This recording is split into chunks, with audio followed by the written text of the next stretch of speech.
ne force rien. Il existe un principe appelé Your Way.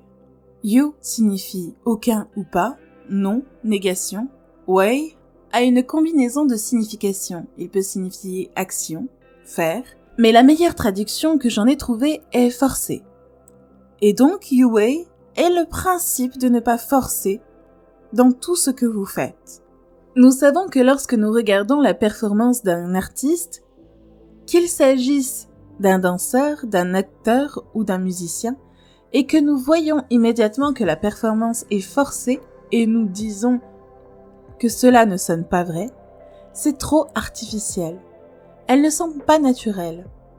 De nombreuses personnes qui étudient les doctrines taoïstes pensent que Yue signifie ne rien faire, dans le sens de laisser faire, être paresseux, toujours être passif. Cela ne veut pas dire ça. Il y a un temps pour l'action. Lorsque vous étudiez le judo, vous n'utilisez le muscle qu'au bon moment. Lorsque votre adversaire est désespérément en surcharge et déséquilibré, et vous y ajoutez un peu de muscle et vous le projetez à travers la pièce. Mais alors seulement, vous n'utilisez jamais les muscles au mauvais moment. Car comme Shakespeare le savait parfaitement, il y a une marée dans les affaires des hommes qui, prise dans son flot, mène à la fortune. Le Yue est donc basé sur la connaissance de la marée, de la dérive des choses. Il faut la suivre. Le Yue est l'art de naviguer plutôt que l'art de ramer. Maintenant, l'une des affirmations les plus célèbres du livre Lao Tzu est que la vertu supérieure n'a pas l'intention d'être vertueuse, et est donc la vertu.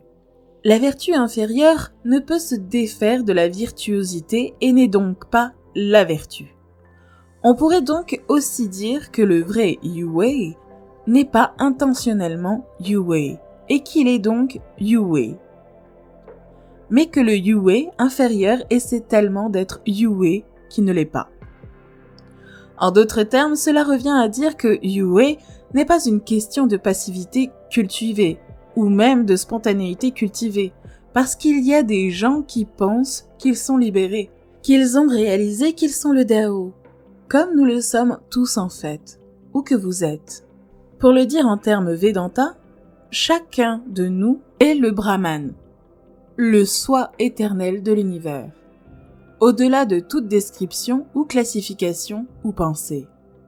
Vous devez être capable de réaliser que vous ne savez pas ce que vous voulez vraiment faire tant que vous n'êtes pas très calme.